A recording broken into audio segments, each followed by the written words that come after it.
بسم الله الرحمن الرحيم. الحمد لله نحمده ونستعينه ونستغفره ونؤمن به ونتوكل عليه ونعوذ بالله من شرور أنفسنا ومن سيئات أعمالنا. من يهده الله فلا مضل له ومن يضلل فلا هادي له. وأشهد أن لا إله إلا الله وحده لا شريك له وأشهد أن محمدا عبده ورسوله.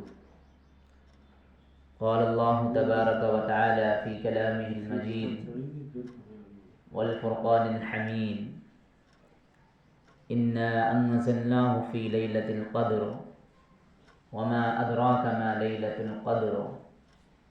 ليلة القدر خير من ألف شهر، أو كما قال عليه الصلاة والسلام: من قام ليلة القدر إيمانا واحتسابا غفر له ما تقدم من ذنبه. اللهم صل على محمد وعلى آل محمد كما صليت على إبراهيم وعلى آل إبراهيم إنك حميد مجيد. اللهم صل على محمد وعلى آل محمد كما صليت على إبراهيم وعلى آل إبراهيم إنك حميد مجيد. اللهم صل على سيدنا مولانا محمد وبارك وسلم. میرے معزز دوستوں اور حاضرین عظام، مصلیان عظام، یہ رمضان المبارک کا بابرکت اور مقدس مہینہ چل رہا ہے، اور یہ لمحے اور یہ راتیں، یہ ساعتیں کتنی مبارک گھڑیاں ہیں جس میں اللہ رب العزت کا انعام و اکرام ہر کسی کے اوپر بارش کی طرح برس رہا ہے، اور وقت بڑی تیزی کے ساتھ گزر رہا ہے. چند دن ہی گزرے ہیں کہ ایسا لگتا ہے کہ رمضان پورا گزر گیا، اور وقت اتنی تیزی کے ساتھ گزر رہا ہے پتہ نہیں چلتا ہے کہ مہینہ کب گزر گیا. یہ بھی نہیں احساس ہو پاتا ہے کہ سال کب گزر گئی. یہ بھی نہیں معلوم ہو پاتا ہے کہ سالیں اور مہینہ اور ہفتہ اور دن کس طرح جلدی سے گزرتا چلا جا رہا ہے. تو ہم گنہگاروں کے لیے، ہم نافرمانوں کے لیے اللہ رب العزت نے ایک مبارک مہینہ عطا کرا تھا، رمضان المبارک کا، جس میں ہم لوگوں نے یہ عزم کرا تھا، یہ ارادہ کرا تھا کہ اس بار ہم تمام کی مغفرت ہونی چاہیے. یہ رمضان ایسا گزرنا چاہیے جس سے بعد کی زندگی تبدیل ہو جائے، جس سے بعد والی زندگی ہماری سنور جائے. یہ ہر کسی کا ایک ارادہ تھا، ہر کسی نے اپنے دل میں یہ عزم مصمم کیا تھا، لیکن بہت سے ایسے بھی تھے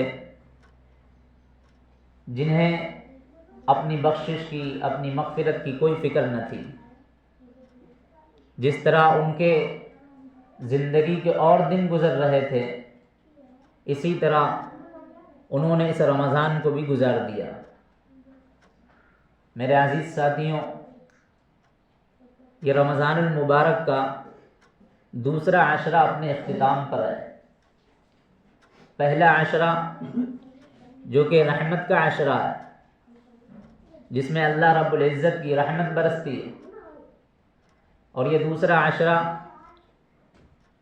جو مغفرت کا عشرہ ہے. اور اب یہ عشرہ بھی چند گھنٹوں کے بعد اپنے اختتام پر ہے. چند گھنٹوں کے بعد ہم سے الوداع کہہ رہا ہے. چند گھنٹوں کے بعد یہ ہم سے جدا ہو جائے گا، اور پھر یہ دوسرا عشرہ ہم کو اس طرح مبارک عشرہ نہیں ملنے والا۔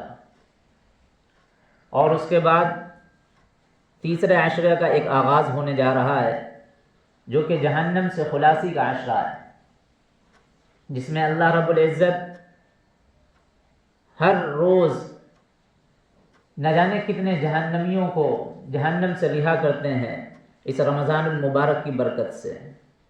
اس رمضان المبارک کے آخر عشرے کی برکت سے۔ تو اس لیے عزیز ساتھیوں، اور یہ آخر کا عشرہ وہ عشرہ ہے جس کی اہمیت اور فضیلت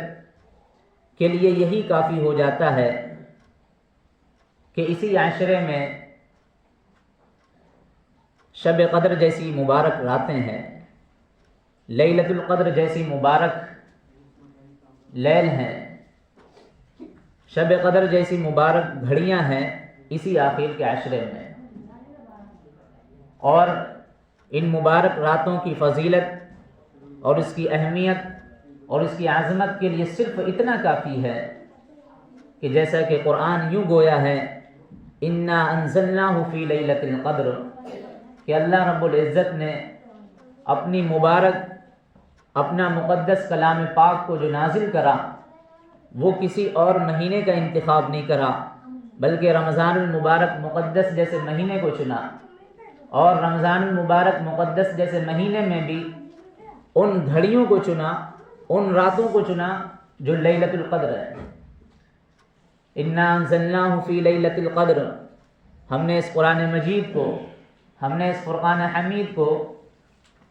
لیلۃ القدر یعنی مبارک رات میں نازل فرمایا۔ اس مبارک رات کی فضیلت کے لیے صرف اتنا کافی ہے کہ اللہ رب العزت نے اس میں اپنا کلام مجید فرقان حمید کو نازل فرمایا، جو ایک انسانیت کے لیے ایک دستور ہے، جو تمام انسانوں کے لیے حیات زندگی کا یعنی زندگی گزارنے کا ایک اسلوب ہے، جس میں زندگی گزارنے کے تمام انسانیت کو جو طریقے سکھائے گئے ہیں وہ اس قرآن مجید کو، فرقان حمید کو مبارک راتوں میں نازل فرمایا۔ اور ان مبارک راتوں میں نازل فرمایا جن میں شب قدر ہے۔ اور پھر اس رات کی اور اہمیت اور فضیلت کے لیے قرآن مجید نے آگے یوں زیادتی شوق کے لیے یوں فرمایا، وما ادراک ما لیلۃ القدر، تمہیں احساس نہیں ہے، تمہیں فکر نہیں ہے، تمہیں معلوم نہیں ہے، تم کیا جانو یہ شب قدر کیا ہے، یہ مبارک راتیں کیا ہیں، یہ مبارک گھڑیاں کیا ہیں، یہ مبارک ساعتیں کیا ہیں۔ قرآن اس طرح یوں بیان فرما رہا ہے، وما ادراک ما لیلۃ القدر، تمہیں کیا معلوم لیلۃ القدر کیا ہے۔ پھر قرآن آگے اسی چیز کو آگے جو ہے کلیئر کر دیتا ہے،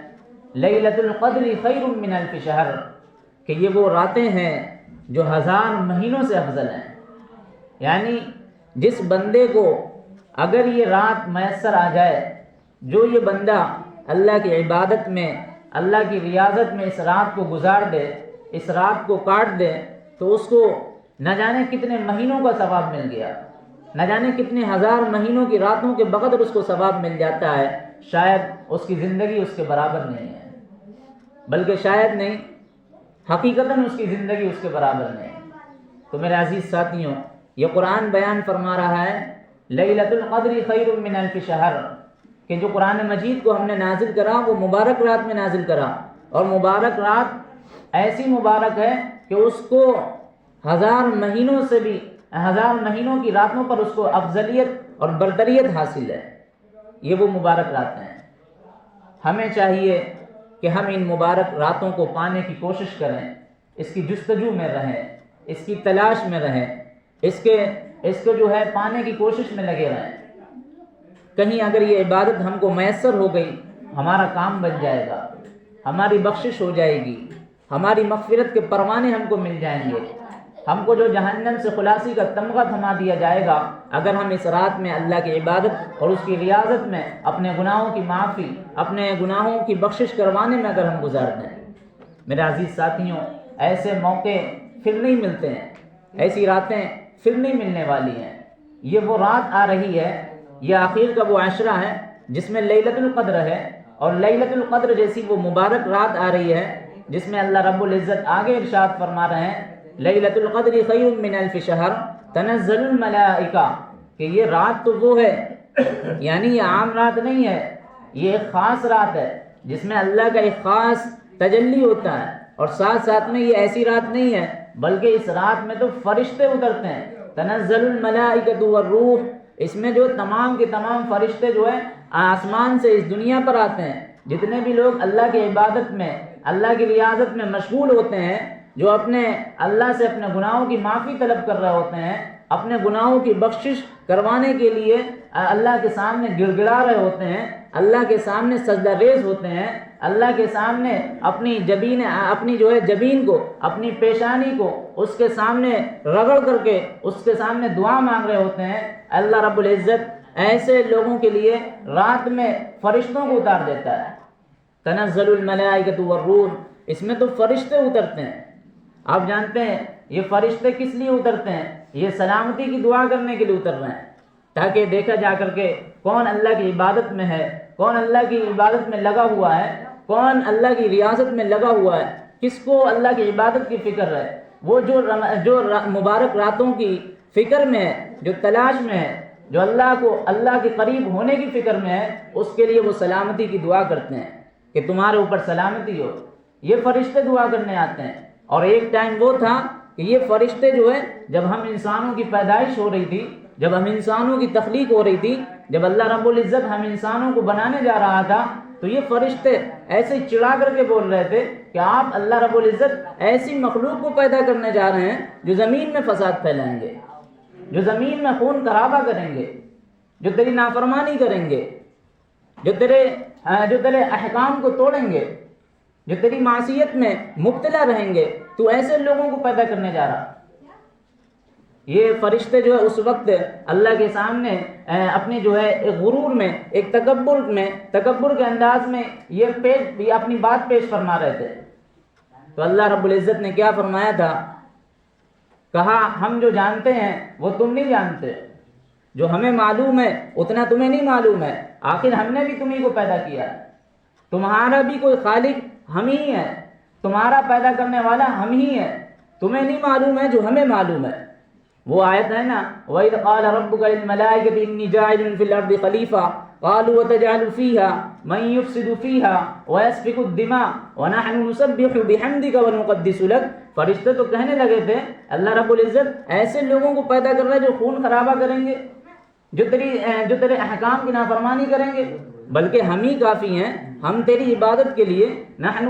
نقدس لک، ہم ہی تیری پاکی بیان کرنے کے لیے کافی ہیں، تو ایسے مخلوق کو کیوں پیدا کرنے جا رہا؟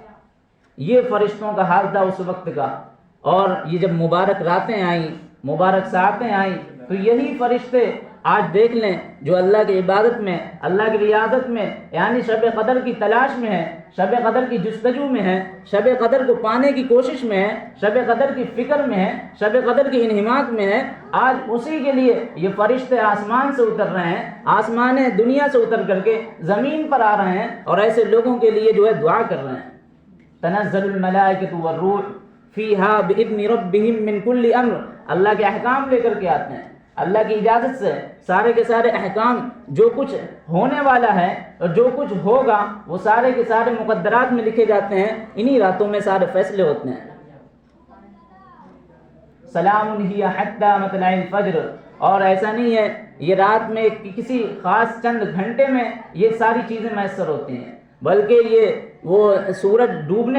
ڈوبنے کے بعد سے سورج نکلنے تک، یعنی صبح صادق تک، یہ پوری رات طلوع فجر تک، یعنی جب صبح فجر کی نماز پڑھتے ہیں اس وقت تک یہ پوری رات سراپر سلامتی والی ہوتی ہے، تمام برکات اس میں حاصل ہوتے رہتے ہیں۔ تو میرے عزیز ساتھیوں، ہمیں چاہیے کہ ہم ان راتوں میں اللہ کی عبادت اور اس کی ریاضت کی فکر کرنے کی کوشش کریں، تاکہ ہمارے گناہوں کی بخشش ہو، ہمارے گناہوں کی معافی تلافی ہو، کیونکہ یہ مبارک پھر راتیں ہم کو دوبارہ نہیں ملنے والی۔ جس رات میں قرآن نازل ہوا، جس رات میں فرشتے آ رہے ہیں، ملائکہ گروہ در گروہ آ رہے ہیں، اور پوری رات سراپا سلامتی والی ہے، ہم کیوں نہ ایسی رات کی فکر کریں؟ ہمارے حضور سرکار دو عالم صلی اللہ علیہ وسلم انہی راتوں کو پانے کے لیے، انہی راتوں کی تلاش کرنے کے لیے کبھی رمضان کے پورے مہینے کا اعتکاف فرمایا، تو کبھی جو ہے رمضان کے دوسرے عشرے کا اعتکاف فرمایا، اور اکثر تو رمضان کے آخری عشرے کا اعتکاف ہی فرمایا۔ جبکہ آپ جانتے ہوں گے ہمارے حضور سرکار دو عالم صلی اللہ علیہ وسلم کو حاجت نہیں ہے، اس کی ضرورت نہیں ہے، اعتکاف میں بیٹھنے کی ضرورت نہیں ہے، لیکن دراصل آپ جانتے ہوں گے آپ امام الانبیاء ہیں، تاجدار انبیاء ہیں، آپ جو ہے مدینے کے سردار ہیں، اور یعنی اس کائنات کے سردار ہیں، آپ کو کیا ایسی ضرورت پڑی ہے؟ آپ تو بخشے بخشائے ہیں، آپ تو امام الانبیاء ہیں، آپ کو تو اللہ نے اس طرح نوازا ہے، آپ کو کیا ضرورت ہے شب قدر کی تلاش میں یعنی اعتکاف میں بیٹھنے کی؟ دراصل اپنی امت کو تعلیم دینا تھا، اپنی امت کو بتلانا مقصود تھا، اپنی امت کو بتلانا یہ مطلوب تھا کہ دیکھو شب قدر کی تلاش کرو، شب قدر کو پاؤ، شب قدر کی راتوں کی فکر کرو، اس رات میں جو فضیلت ہے وہ کسی اور رات کی فضیلت نہیں ہے۔ تو ہمیں چاہیے کہ ہم اپنے اس آخری عشرے کو اعتکاف کے لیے خاص کر لیں۔ مرد حضرات مسجد کے لیے آ جائیں، اور جو خواتین ہیں وہ اپنے گھر کے کسی کونے میں اعتکاف کی نیت کر لیں،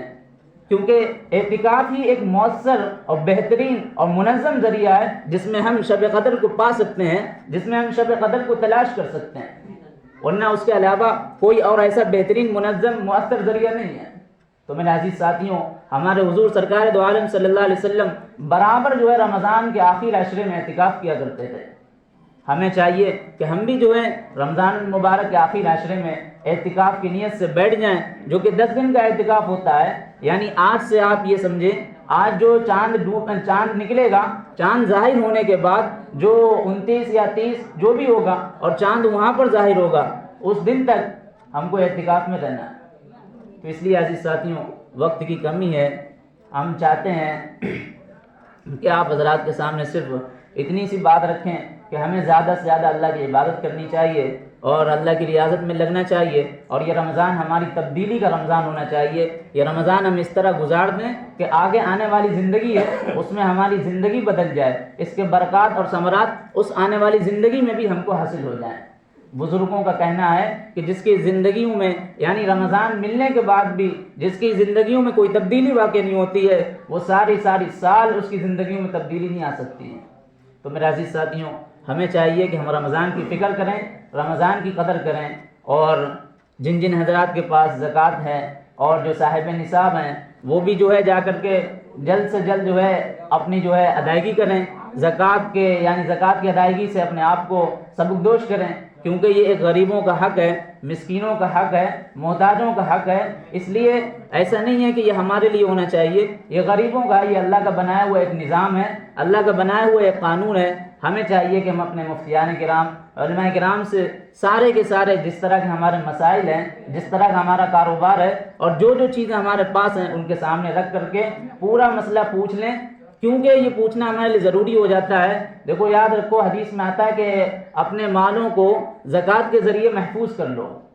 یعنی کیا مطلب؟ اپنے مالوں کو زکوٰۃ کے ذریعے، زکوٰۃ دینے کے بعد آپ کا مال یہ آپ کا حلال ہے، اور اگر آپ نے یہ مال نہیں نکالا، یعنی اگر آپ کے پاس 1 لاکھ ہے اور آپ نے 2000 یا 2500 روپے زکوٰۃ کے نہیں نکالے، تو اب آپ کا جو سارا کا سارا جو مال بچا 97,000 کچھ، وہ سارے کے سارے جو ہے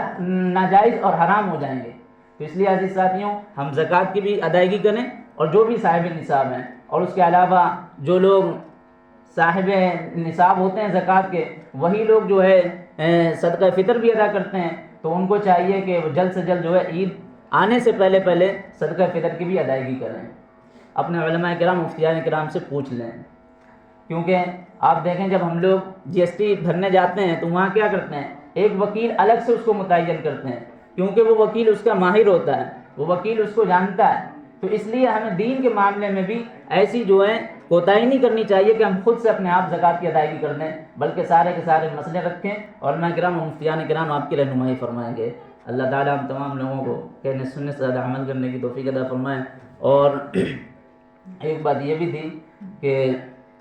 ہمارے فیصل بھائی بڑا ایک اچھا کام کر رہے ہیں لوگوں کی خیر خواہی کے لیے، لوگوں کی بھلائی کے لیے، جو غریب اور مسکین اور محتاج لوگ ہیں ان کی ضرورت مندوں تک بآسانی جو ہے جا کر کے یہ غلہ یا راشن جو بھی جن کو ضرورت ہوتی ہے وہ پوری طرح سے یہ پہنچا کر کے آ جاتے ہیں. تو ہم چاہتے ہیں کہ آپ جو ہے ان کا تعاون فرمائیں اور جو آپ کی جو صدقہ فطرہ ہے جو بھی ہے وہ ان کی ادائیگی کریں. اور بعد میں آپ جو ہے ان سے پوچھ سکتے ہیں ان کا کس طرح کا کام ہے. ماشاءاللہ بہت منظم کام ہے اور بہت جو ہے منظم بھی کام ہے اور بہت جو ہے اس کو مرتب بھی کرا ہوا انہوں نے. تو اس لیے آپ ان سے بعد میں پوچھ لیں پوری ان کی کیا کارگزاری ہے, کیا ان کی تفصیل ہے, کس طرح یہ کام کرتے ہیں اور ان کا ساتھ دیں. اور ہم اللہ سے دعا کرتے ہیں اللہ ان کو اس کام پر صبر و استقامت کے ساتھ جمنے کی توفیق عطا فرمائے.